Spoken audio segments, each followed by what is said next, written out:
Сен таңертең су ішкенде денеңде не болатыны туралы ойладың ба? Кеттік ендеше 60 секундта түсініп көрейік. Бір ұрттам судан кейін-ақ ол қанға түсіп, бүкіл денеңді аралап кетеді. Су әрбір жасушаңды ылғалдандырады, ағзаның дұрыс жұмыс істеуіне көмектеседі және зат алмасуды қолдайды. Бұл ішкі ағзаға арналған душ секілді. Су теріңді сергек етіп көрсетеді, ал энергия бірден пайда болады.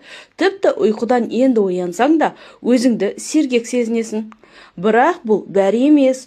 Су ағзадан токсиндерді шығарады, бүйректің дұрыс жұмыс істеуіне көмектеседі және жүрегіңді қолдайды. Мидың да пайда көруіне себеп болады. Гидратация зейін мен есте сақтау қабілетін жақсартады.